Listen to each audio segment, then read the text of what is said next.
Now you're preaching. I am. I'm a preacher. I can't help it. So good. Dear young married couple, do you have broken trust in your marriage?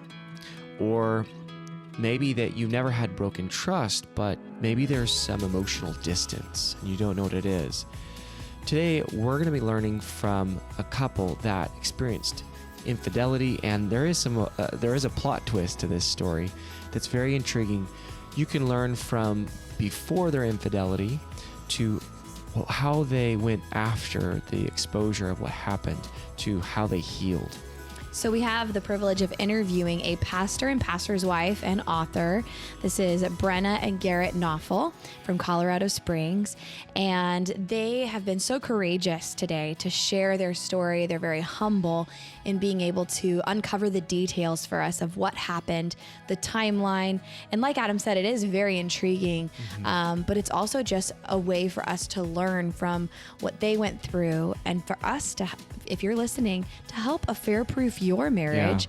Yeah. And if you have gone through an affair, if you've gone through broken trust, to give you an example of some steps to take and that there is hope if you get everything into the light. Yeah, we're dedicated here at sharing these principles. I mean, affairs don't happen out of nowhere. We really, really want to help our community. Yeah. Just be careful and know where to look. But also, though, after it all happens, what to do about it. Just something a resource that we have that's free that would really help you if there is broken trust in your marriage. It's 5 steps when trust has been broken. It's a free resource. We send it to you. It's a PDF. It's incredibly helpful. And what we do is we send like 4 or 5 videos after in a string of emails with some steps and things to do that will help you repair. So you can download that. The link is in the show notes, 5 steps when trust has been broken, and you'll get that resource sent right to your inbox today. There's 5 steps for the person who broke trust and 5 steps for the hurt spouse, although both are hurt, but the person who had the trust broken on them.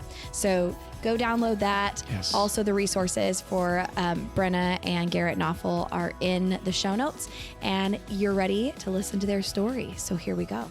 Welcome, Brenna and Garrett Naufel, to the podcast. We're so honored that you are with us to share your story today. Thank you so much for having us. Thank you very much for having us. We're happy to be here. Yeah. Aw, for sure. We're looking forward to hearing. You guys have just the little brief, bio that we've been able to read. You guys have such a heart-wrenching and intriguing story that I know our listeners are going to receive a lot from. So thank you for being willing to come on and share it. It's our privilege. It's really the Lord's story. It's much more than ours. So we're excited. Yeah. Awesome. Aww. Man, well, we're excited to hear it.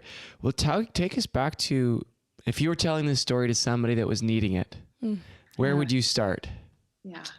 Well, it would depend on how much time we had. Well, say we have 30 to 45 minutes. In theory. Okay. Hypothetically. Yeah. I think where we'd start is we got married in 1998, and around 2001 moved from Austin, Texas, where we were both working just office jobs, and went on staff with a missions organization and landed in a church in Missouri. Okay. And around that same time, right around 2001, so we've been married, a few years at that point. I began and what turned into an 8-year off and on again struggle with pornography. And it was... How did it start for you? Yeah, it's a good question. You hear the stories about people innocently stumbling upon it, and quite frankly, that is how it happened for me. I mean, I was, in my 20s and aware of pornography and things like that, but I'd never really been particularly involved with it. I mean, I grew up before the age of the internet. Like the internet, was becoming a thing when I was in college, and so I genuinely was searching. I don't even remember what I was searching for. I think I was searching for a band I was interested in listening to, and just one of those random splash pages, popped up, and I was like, whoa. And but then continued to just give in to temptation and really sexuality in my life. Even, I didn't become a believer until late in college. Had really been a messy thing my entire life. I was exposed to pornography for the first time at like age 7. Yeah. And so it had Typical. been around, there were stories within my extended family of how that had kind of been a part of various people's lives too. And so I was really just very, ignorant, I think, on Mhm. one level, and desirous at the same time. And so it was that kind of perfect storm of something that I had not really resolved in my walk with Christ and Okay. in my life. And at the same time, had this really strong desire for sexual things. And so, Right. And when you say yeah. off and on, Garrett, was that like when it was off, were you like repentant and confessing it to a mentor or your wife, or was it kind of just like, okay, I'll stop and I'll never go back to it again, and then you do? Yeah, it was probably both throughout that time. Well, you never told me. No, I didn't. Yeah. Yeah. I did not tell Brenna during those 8 years. Yeah, no, I had a few guys in my life that I would confess to, and I don't blame them, because I have the scriptures, I have the spirit. I should have known better, but I did get some advice early on that kind of said, hey, this is not going to help, Brenna. You just need to walk the straight and narrow here, and repent. And so, probably more out of fear of dealing with Brenna, I took that advice, probably more so than wanting to honor the Lord or even wanting to honor the marriage, probably just out of fear, took that advice. And so, so I'd a very binge and purge, I'd have weeks where it was constant, and then I'd go a month, 2 months or whatever, and Right. nothing. And then it eventually would fall back in. And granted, in this whole time, I'm serving and leading in a church, moving towards being ordained as a pastor, and I'm just being torn apart on the inside, and it's hurting our marriage, even though I'm probably not that aware, honestly, of the damage that's being done. Probably out of not wanting to see it. Again, this is my biggest problem in this whole thing is me, right? It's my sin. It's my broken desires, my unwillingness to seek and find satisfaction in the Lord, and trying to gain it for myself. And just to capitalize on what you're saying, because this is so relatable with the people I work with in C, is that like you actually believe that the last time that you watched it was the last time, right? Yes. That's the binge and purge cycle of like, God, this is horrible. I'm serving you. I love you more than this. I'm not going to do this. And you could go for a month or 2 months, but without doing that inner deep work and being willing to look at it, it just it keeps going. Yes. Yeah. And I think what I had fallen into in those 8 years is really a pattern of sin management rather than repentance. I think that was the issue. Is I was feeling those things. It's funny. I just had this conversation with my son last night about 2 Corinthians 7:10 and the difference between godly sorrow that leads to repentance, which leads to life, and worldly sorrow, which leads to death. And that was really, I was in that worldly sorrow cycle, and so good. Either unwilling or unable, or probably some combination of the two, to see it any differently. And so, self-righteousness is a strong allure for a fallen man, and for me, I am a person who struggles to want to do everything on my own strength, to believe that it is my job to gut it out. It is my job to, gut it out, to make it right, to do these things and survive and thrive, rather than resting in the peace of Jesus and the provision of the Spirit. And that was really, I think, one of the biggest obstacles to me repenting was just my own self-righteousness, which you think, right, that's crazy. How can you be self-righteous in the midst of a blatant sin struggle and a lack of repentance? And yet I was. And so, do you think the self-righteousness stemmed from the pride of, I can do this on my own? This is the last time. It will be the last time. And that's that like sin management piece? Yeah, I think it was akin to that. I think it was more, I have to be the one who makes this right. Nobody else can do this for me, rather than realizing, apart from Jesus Christ, I can do nothing at all, right? Yeah. This is what we're taught in the scriptures. And one of my favorite passages in John 15, and so, Yeah, I think that's where I was. And I remember very clearly. So, February of 2009, I'm sitting in a Taco Bell across from the University of Missouri campus. We were in Columbia, Missouri, ministering to a lot of college students at that point. And I'm sitting in a Taco Bell waiting for a guy to meet with him. And I'm just reading scripture. And the Lord just pierced my heart. It was just very clear at that moment. It was like, this sin has overtaken your life, and it's because you've allowed it, because you continue to pursue it. You've not pursued me. You've not given yourself over to me. Are you gonna step into the light? I've provided a way through Jesus. I have overcome this. Are you willing?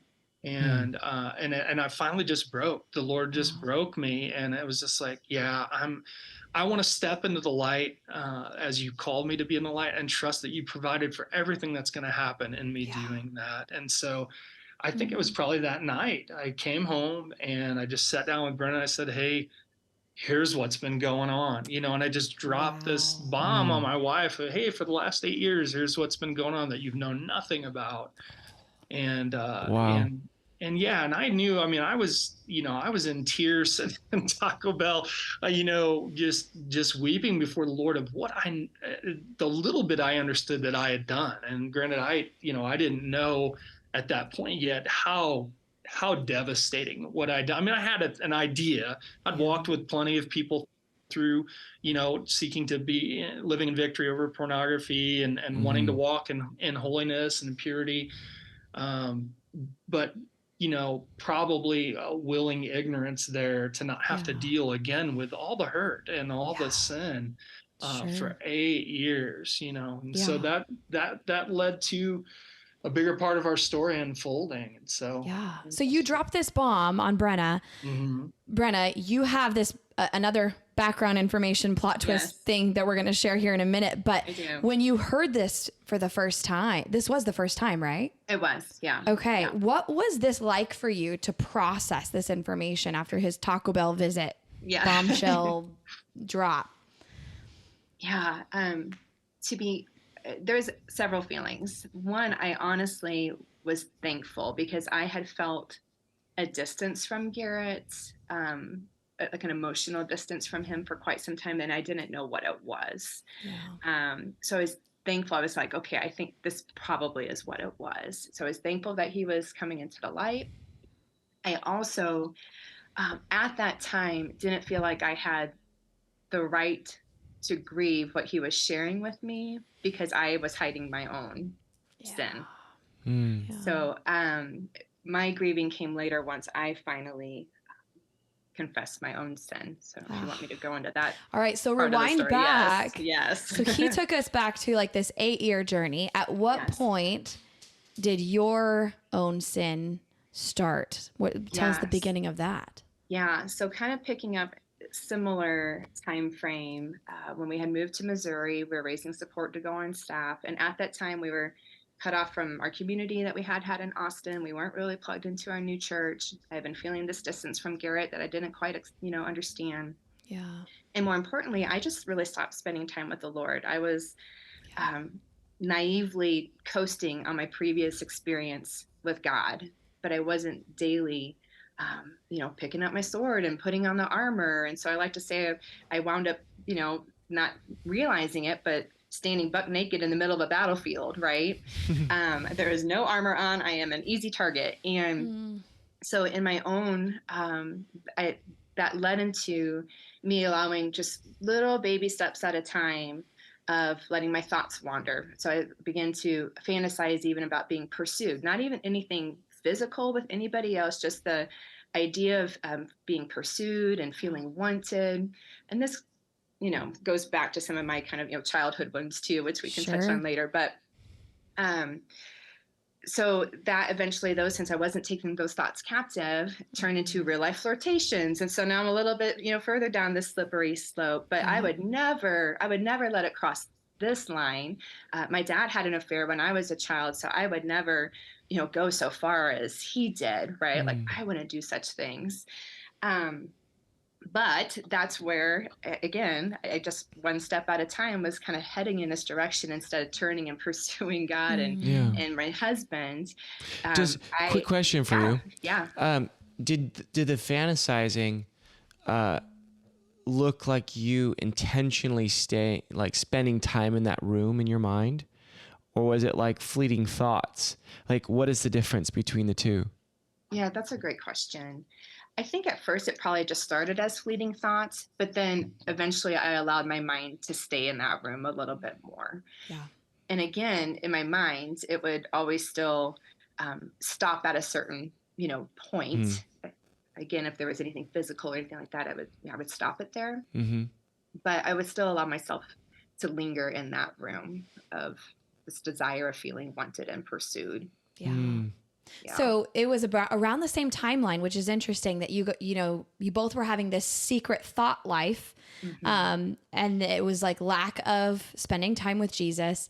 For you, Garrett, it was this like, you happened upon it accidentally, but then the lack of connection with the Lord probably led you into that continued curiosity and temptation. Yeah, and I think there was because of the lack in our marriage and the distance that was growing between us. I mean, just to be completely, I mean, we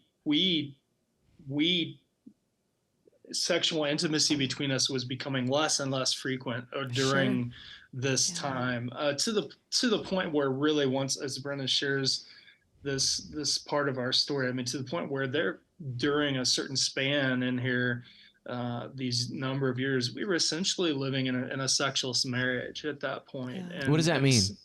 It means we were having, as I understand it, it means we were having sexual intimacy together less than like 5 times a year. Yeah. I mean, it was almost non-existent in our marriage, and so I was in feeling this separation, and obviously at this point looking back and go, well, hey, you're causing a huge portion of this by living a hidden life and withdrawing from your wife into these other places and seeking these things that are only meant for your marriage elsewhere.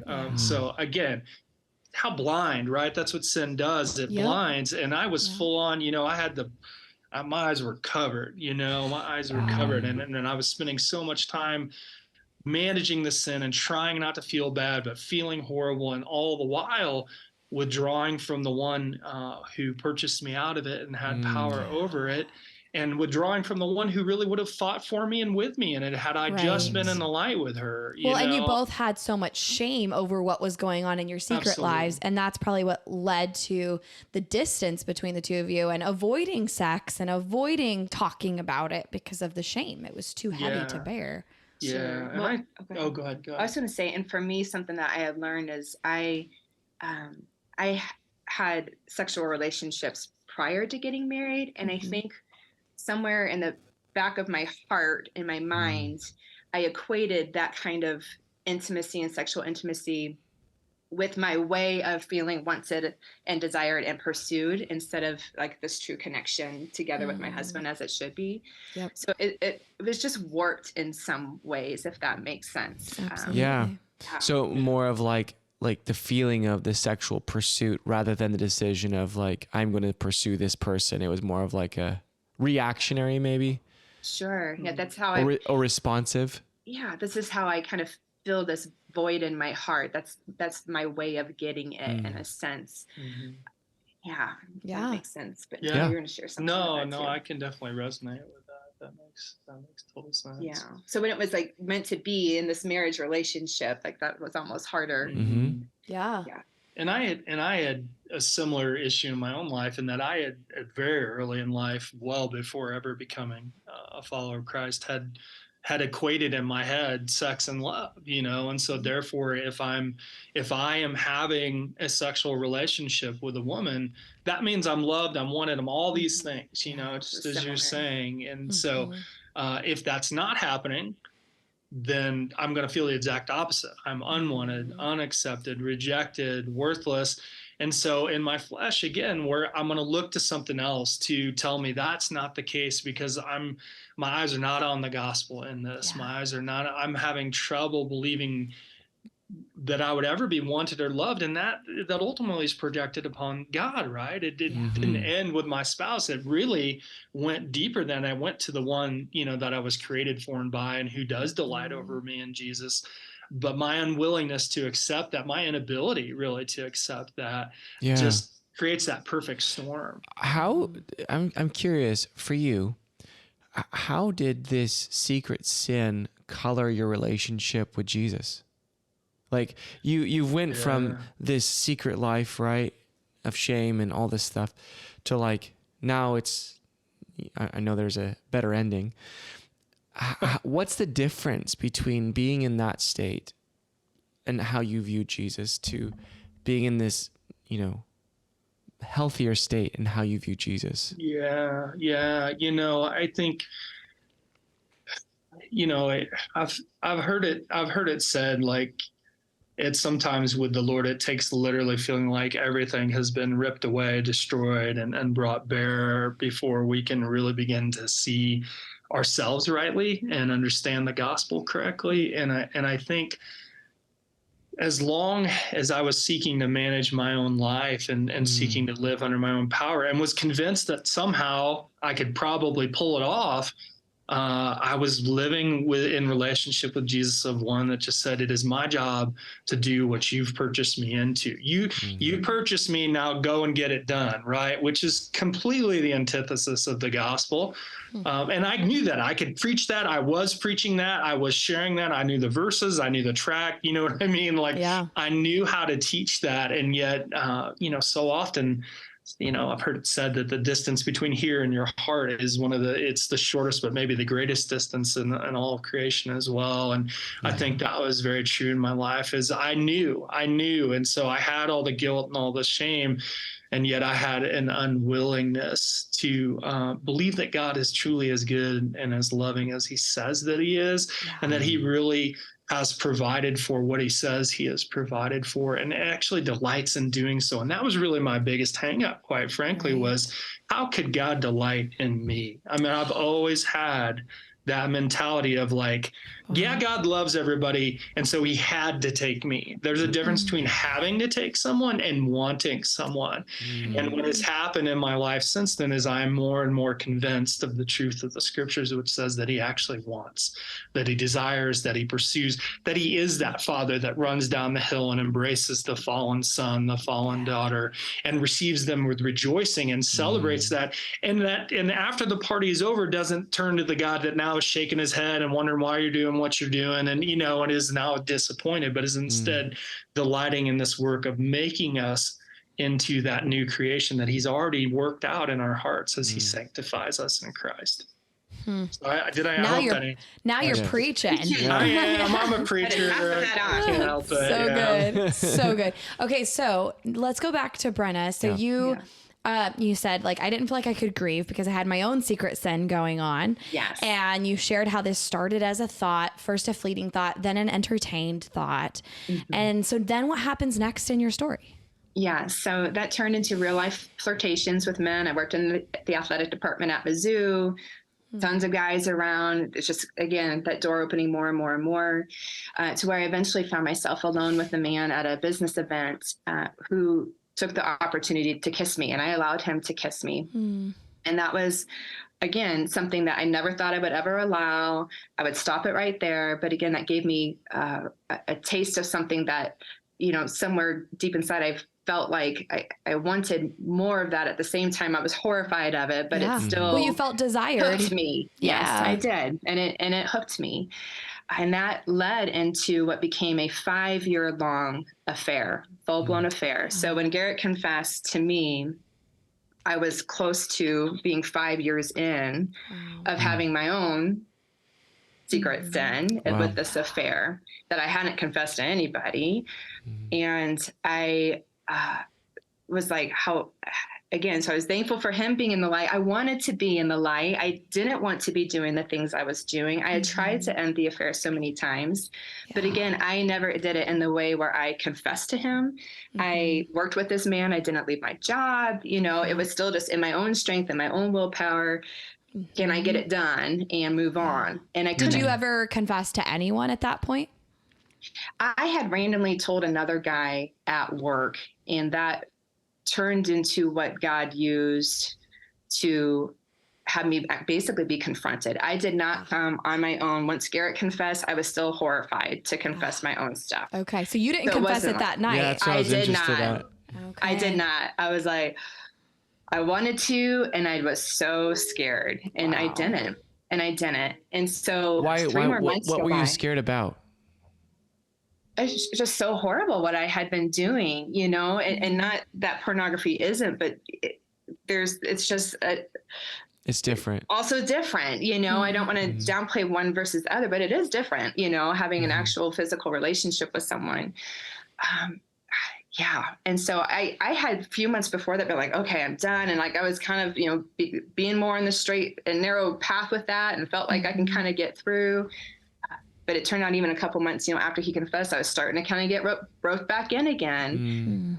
And so about 3 months after he confessed, a previous coworker of mine came and confronted me at work, and he had his own reasons for doing it that I don't think were good, but God still used it for what I needed it for. God was reaching down his hand and saying, enough, my daughter, you need to get this into the light. And so he confronted me, said, your husband, I'll tell your husband, or you need to tell him. But I took my lunch break. I bawled. I cried out to the Lord of like, okay, like this is going to happen. I'm going to confess, but I'm the breadwinner and I have the insurance and our pastors are about to go out of town. And so like, when would actually be the right time to tell him? There's never a good time, right? No, it's not. And so I started doing all these things like, updating my resume and looking for jobs. And, so long story short, I think 4 days go by and I still hadn't told him because I'm trying to figure all this stuff out. Yeah. And this man calls Garrett and says, so he's the one that told him, and says, do you know this is what your wife has been doing? Oh, okay. And you didn't know that he was going to call? I didn't. I had told him, I'm working on these things. I will confess, like, please let me do this. Yeah. And he did it anyway. And honestly, who knows what other thing I would have tried to find, that would have put it off. When God says obey, he means like right now, like just do it. Like we tell our children, like we're having this conversation all the time with our child. When I say do something, please obey first time. Right now. Yeah. Wow. Yeah. Yes. Wow. So this was only how long after your confession, Garrett? About 3 months. Yeah, about 3-ish months. So he called me at work after getting this call and said, yeah, you need to come home. And I'm like, oh, I think I know what's going on, So I sheepishly, falling, head home, and he sits me down on the couch, and I feel like I felt bad because he's almost like, I have to ask you this ridiculous question, was kind of like the sentiment of it. It's like, I'm sorry, I have to ask you this, but I just got a call, like, surely this isn't true. So you doubted that it was even true when he called you. So I get this call. I'm on my way to get my haircut. I remember this. And I get this call, and I'd met this guy once or twice. And so it was really weird to me, one, that he was calling me, because I'm like, I don't know you from Adam, basically. Yeah. And he calls and he tells me that. And I said, well, I appreciate you sharing that with me. I said, I don't necessarily believe this is true, but I will deal with this, and so got to the place where I get my haircut. It was actually a gal who did it out of her home. And so I'm just in this residential neighborhood. I get out of my car.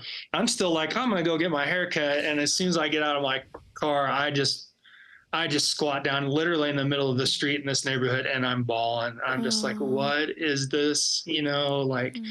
How could this possibly be true? There's no way this is true. So I jump back in my car, bailed on my appointment, and get on the phone. And as Brenna said, call her and say, hey, I need you to come home now. I need to talk to you about something. Yeah. There's been an accusation. I don't believe it's true, but I need to talk to you. So you were still giving her the benefit of the doubt. Yeah, I was like, there's no way. There's just no way this is true. We'd had conversations about this guy. That was the other, side of the affair, and some of the things that were going on with him. And so I because of some things that were going on in the guy's life, that called me, that had been shared with me. I just thought, this is just him kind of, his life is really hard right now. And this is just another thing type of thing. Sure. Like he's probably lashing out, was the thinking. I'm in my head giving all the reasons for why this is just not accurate. So you get home and he's like, I don't even know why I need to ask you this. So sorry, but I have to ask you. Did you confess right away? I did. He said, is this true? And I said, it is. It's true. Wow. And I think fairly quickly, you had given one of our other pastors a heads up. Yeah. And so he called him and just said, I need you to come over. And so together they're just asking me more quick, well, how long did it go on? Well, it went on to 5 years. Were there any other men? This is just like a quick, I didn't have a full blown affair with other men, but there were 3 other guys that I at least kissed, or, it was like just everything just broke loose. Yeah. So confessing to those things, and we're just bawling and crying, and very quickly Garrett's like, I forgive you. And the other pastor was like, but the other pastor was like, time out. Like there's a lot to uncover here. And why do you think that's important? Because I think that's actually an important point there. Yes. Yeah. So Garrett, you're quick to be like, all right, I forgive you. But the pastor was like, okay, chill out. Yeah. Why the slowdown? Because people would be like, well, that's amazing of you to forgive right away. Mm-hmm. Yeah. Talk about that. Yeah. I think the reality was. Hey guys, we'll be right back to the interview, but we wanted to let you know this is the very last week that you can get your early bird pricing for the Adventure and Intimacy Retreat East. Yes, this is a great opportunity to come and be with us, to work on your intimacy. We always send out a survey in the middle before the people come, and there's always people who have in the past experienced broken trust and are looking to really experience a new level of adventure and intimacy in their life that has otherwise been blocked by other things. Yeah. This sort of thing, broken trust, can block intimacy, and we give you some tools to help work through this. So if you're in the middle of working through broken trust, this would be a really good time to come and do some more work. And even if you've processed a lot of that broken trust already, we just got back from our Adventure and Intimacy Retreat West, and we had couples who had experienced broken trust and had done a lot of the healing work and processing through it, but this took their relationship to a new level to be able to experience the adventure and intimacy that they've been craving in their marriage. Yeah, we had such an amazing time. We had people say that it wasn't just the tools are powerful. It wasn't just the topics, the principles that we taught, but it was also meeting these power couples all together in one place, talking about these subjects openly, vulnerably, and just really, we got so much traction, and it was just amazing to watch these couples talk and open up and have these conversations. So last few days, July 31st is the last day to get your early bird registration rate for the Adventure and Intimacy Retreat East in Myrtle Beach, South Carolina. It's October 20th and 21st. And we cannot wait to be with you there on the beautiful beach, exploring your guys' marriage together, coming alongside you. So come and join us. Link is in the show notes. Why the slowdown? Because people would be like, well, that's amazing of you to forgive right away. Yeah. Talk about that. Yeah. I think the reality was, one, did I really even understand what I was forgiving? Had I taken the time to receive the injury that comes in that situation? Had Brena been able to do the same thing with my pornography use? I mean, the answer for both of us at that point is no. To actually consider what had been done and all the ramifications of that, and to, when God forgives us, right? He doesn't say it's okay what you've done. He says, I'm willing to, on your behalf, receive the injury and hold it against you no longer. And that takes work. That takes true consideration of the offense, as well as a decision in both in will as well as an affection to say, I will no longer hold this against you. I will not demand revenge for this. I will not, all the things that come with unforgiveness, to forsake those for the sake of the other. And so he was saying, you haven't done the work. You don't get to say this because you haven't done the work. But you can that's really to working good. towards it. Yeah. Yep. So he's like, okay, well, I commit to working towards forgiveness. Yes, that's wisdom. Yeah. So what does receiving the injury look like? Can you help me understand, like, what was the process for you? Because so many people go so fast. I've seen a lot of people too, like, oh, I forgive you. And it's almost like they want to avoid that injury. Yeah. So I'm sorry. No, go, please explain that. Yeah. So for me, and this is particular to me, I genuinely wanted to know what I was forgiving. So I wanted detail. All the details. I wanted to be told, this is what was done here. I lied to you. I hid. I wanted to know, and I know not everybody might be in that position, but for me, I wanted to be able to say, I felt this. I understand this. I hate this, but I will not treat you out of this. I will not believe that this is who you are. The gospel tells me in Jesus, this is not who you are. And therefore, it is my job as your husband, as a brother in Christ, as a purchased one myself, to believe what God says about you over and above what I'm feeling with this. And yet be allowed to feel this and say, I don't have to pretend this didn't happen. But in the reality of it actually happening, just as God has done with me, receive that injury and still love you with great affection and pursuit, not despite that, but actually having accepted it, received it, and moving forward through it together with the And Lord. still feeling, there was still a whole lot of anger. There was a whole lot of grief. He was pretty ticked off at God for allowing this to happen. You know what I mean? All those feelings, all those feelings. But I will say that he did what he said he did. He had to constantly try to balance and reconcile what his wife did and who she actually is in Christ. Like how does that even match up? And so that was a constant struggle. So I think that for a lot of people, there's a misconception about forgiveness. It seems like they think forgiveness is this like mountaintop halo experience that they like finally transcend everything and like raise their arms and I forgive, and then it's done and they come back to earth.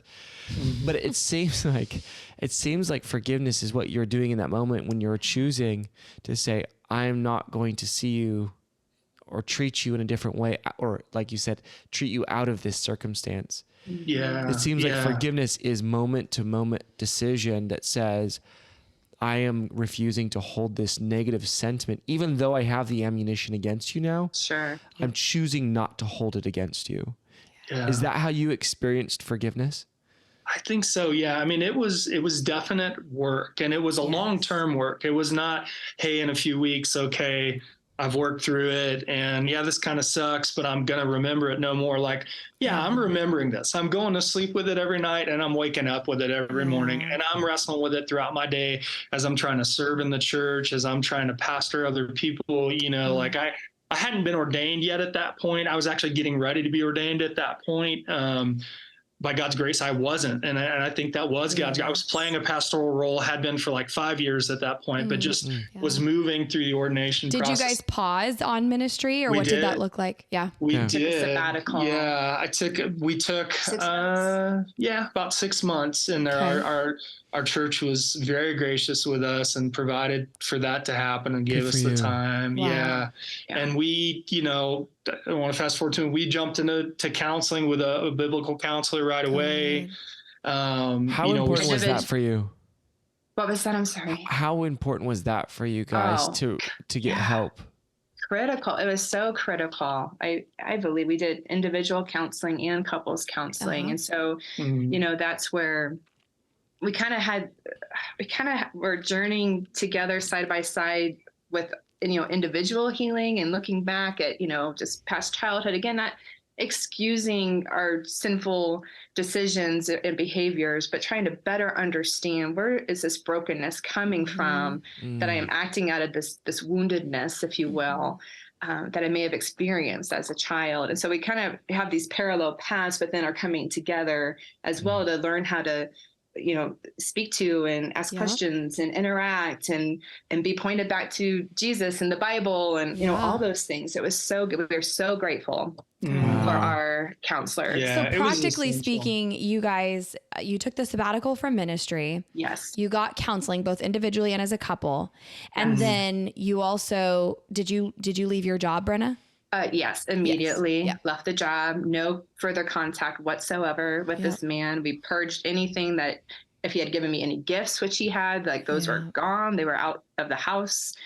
Very important. Yes. Yeah, I mean, literally that next day after her confession, I went with her to the office. We cleared out the office and never stepped foot in there again. Goodness. You guys, that's such a crucial step. We work with couples who are like, I am willing to confess, or I'm willing to stop seeing this other person, but I can't just like quit my job.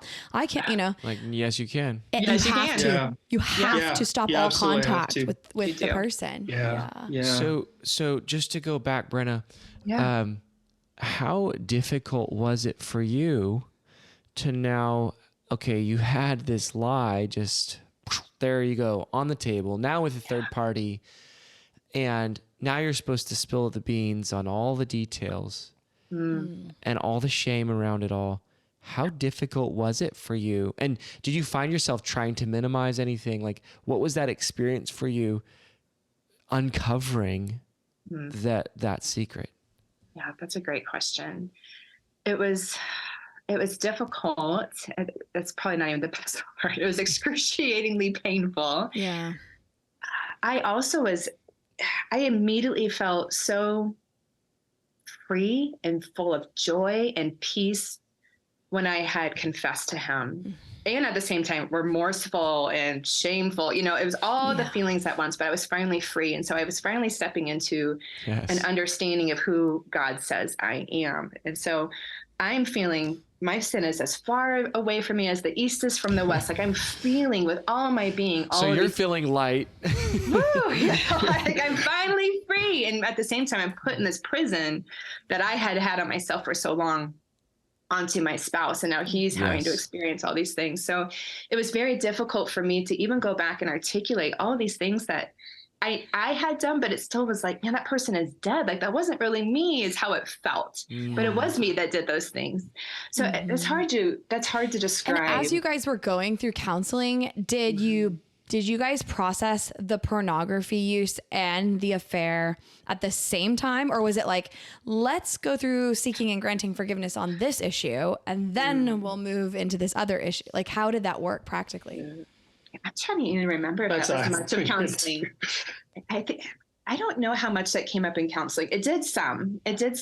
I think as we went along and got further in, it did. It did. I mean, the initial counseling was like, triage. It's like, hey, this is ground zero. How do we help these two survive? Okay. One of the very first things that our counselor told us was, she asked, are you thinking about separating? And we said, no. And she said, good. Wow. She said, actually, in her experience, couples who separate, it's much more likely that it'll eventually end in divorce than not. And so God was just so gracious with us throughout that. And so it did eventually come up as we counsel more, but in the initial stages, it was, I feel like, if memory serves me, it was more the affair on the front end. But I would go back and ask him questions too, so like now I'm starting to so we're like this individual healing journey, the affair journey, pornography journey, it's all the things kind of coming together. And in some way I will say, I had someone ask me like, well, didn't you feel like you just had to forgive each other because you both did something wrong? And I'm like, that's like probably the last thing that people feel like that they need to do. It's only because of Jesus, right, that we're even able to go down that road. Yeah, good point. But I will say that I think it gave us just a tiny bit of understanding in some way of as committing these sinful things and being enslaved in the sin so long. Yes. Because of some brokenness underneath. Yeah, because your sin is your sin, but also your pain is your pain. Yeah. And so it still hurts regardless of what you've done to somebody. It still hurts. It does. So what were some of the most important interventions that you guys experienced in this? Okay, now you're broke, like all this is ripped off. You know, like you guys have this big, huge pain inside your marriage. What were the biggest interventions that moved you now toward healing? Yeah, I think one was we, from the beginning, instituted you can ask any question you want and I will answer honestly policy. And, you know, it can be whenever it needs to be. And we tried to, and through some counsel and help, not always be on, right? Because these two things now suddenly in the light and the complete disaster that is our lives and our marriage, it'd be easy for just every day to be consumed by this. Yes. And so there's some boundaries. Yeah, we put some, hey, I just can't talk about this anymore. Can we agree to talk about this again tomorrow afternoon? Or we would set these appointments, if you will, in a sense, with one another. Smart. So there were some boundaries. So it wasn't just constant, you know, and then we would I think we were encouraged, like one of my biggest issues was, it's funny to come into this and have to be the case, but I had no idea how angry of a person I was until the Lord brought this into the light. Like I had spent the first however many years of my life it was at that point, just, I'm not an angry person. I'm not, you know, I don't struggle with anger. That's not a problem. And then when this came out, I was like, oh, I curb my language. I am just really angry all the time. Like not even outside of this, I'm just my first response to anything negative is anger. And so, our counselor teaching me, hey, this is how you actually deal with anger. Yeah. And, you know, and so there were points in time, one of the greatest interventions, if you will, was her telling me, you know what, just go for a walk and just scream, holler, do whatever you need to do. And so I'm sure some of our neighborhood thought I was an insane person at points because it'd be like midnight and I'm walking the sidewalks in our neighborhood screaming. Like we got a pastor rogue running in the neighborhood yelling. Exactly. And, you know, and letting myself be unfiltered because that was part of my anger issue was not that I should just vent and whatever, but I just did not deal with it. So I didn't give it voice. I didn't say what I actually felt in these things, let alone give it the force of language that comes with that. And so she really encouraged me in particular, you need a physical outlet, but you need to process this in your mind and your heart and with your words. With someone also other than just me. Yeah, not because just that with was Brena. A lot. Yeah, because she's, you know, we're both going through this. We can't just be each other's, you know, main outlet, main counsel. We can't do that together. Target. Yeah, exactly. You know, so you had a counselor, you had a pastor. Did you, and you guys now are sharing with the whole world, but at that point, were you sharing with everyone? Who did you talk to? Yeah. So from the get-go, because we were in leadership in our church, our church made the decision with the leaders in our church to share with them the essentials of what had happened. No, only my stuff. Not his. And that's part of the brokenness of this story is the thing that was shared was the affair. Yeah. My stuff did not come out in that, which did come out later because I just told people. I just told the church. Because it's part of our story. Because it is part of our story. But so we had a good, probably a group of 30 or 40 people who knew, and most of them, you know, in our church. And then we shared with a few others, you know, family members and whatnot outside of not all of it, just my parents and a few family. Like we didn't tell his family right away. I know some people have different things with that. We just, whoever felt like they may be, and maybe not to say they wouldn't have been helpful. We just didn't know. And it was so hurtful and broken, you know, at the same time. Like, how is his family going to receive me when I did this to him, you know? Yeah. So that took some time later when we were ready to renew our wedding vows. He's forgiving me along, you know, every step of every day, I believe. But it was about 2.5 years into this journey when he was able to say, I forgive you. Like it is like, I'm no more questions. I'm done. Okay. And then we renewed our wedding vows on the 3-year anniversary of my confession. Wow. Yeah. Yeah. And I would say, amazing. God redeemed that day for us. It was really sweet. Wow. Yeah. Beautiful. Thank you so much for sharing. There are so many, I think, pieces that people can learn from because now we're looking at a healthy marriage. And how long ago was this, by the way?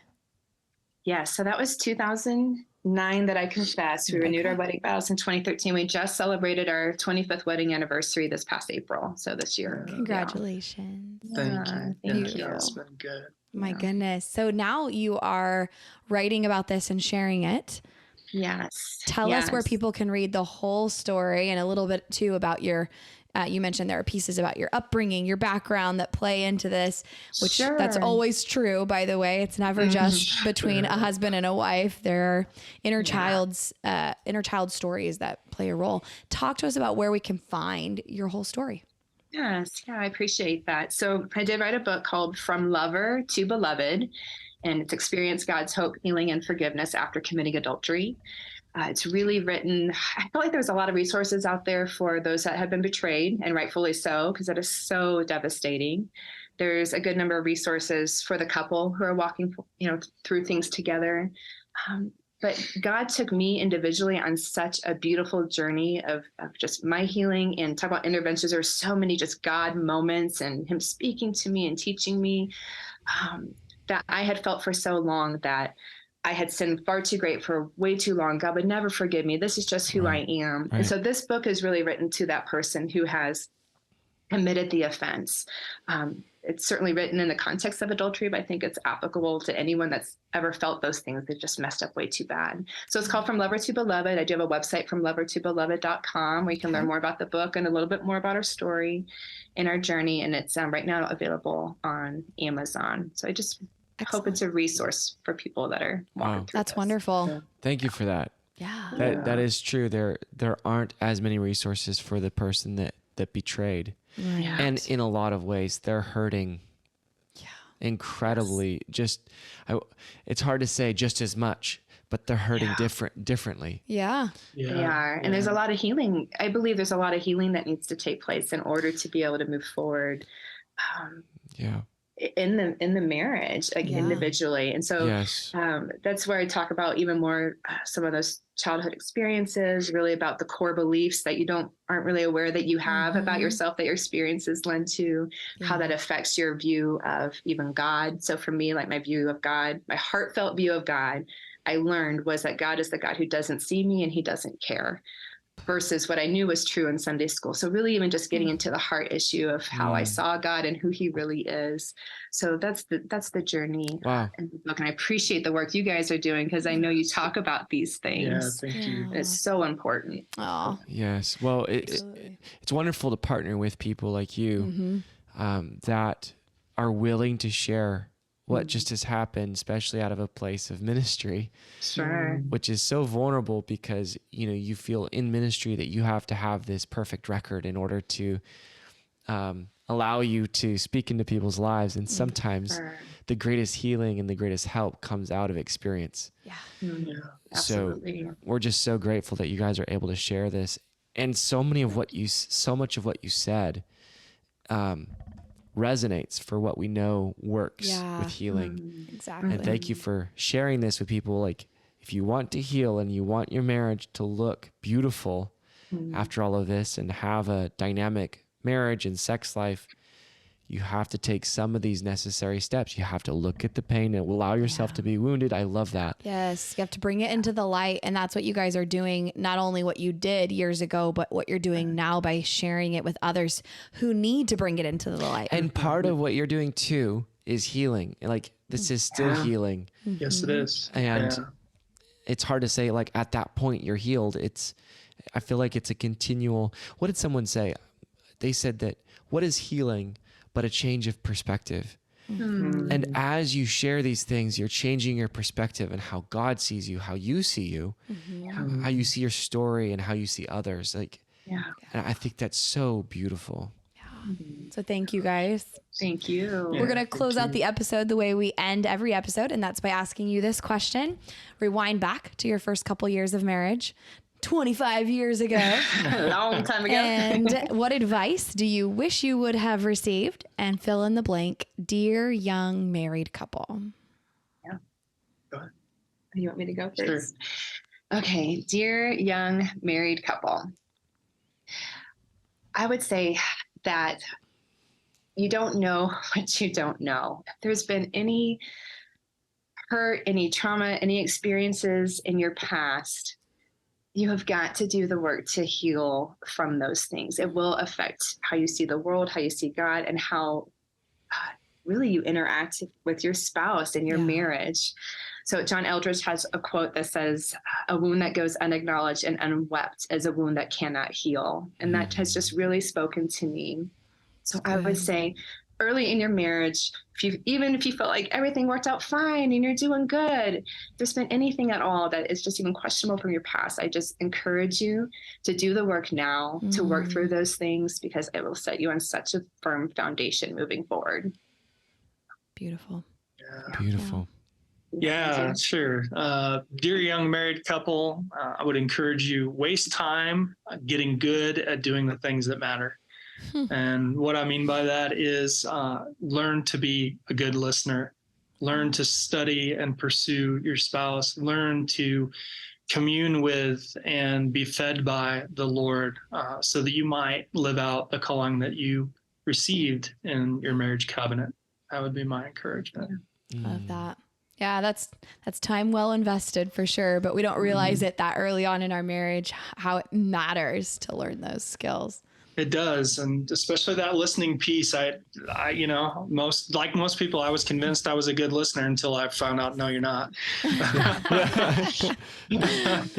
Listening is not just like, it's not just having the words hit you in the face. It's actually taking it in. Right. Listening actively. Yeah. So good. That is a huge revelation. So good. Well, Brenna and Garrett, thank you so much for being courageous and sharing your story, and also the tools that will be there to help others. I pray that this will prompt people who are listening now who have something that they need to bring into the light, that they will bring it into the light and their healing journey will begin.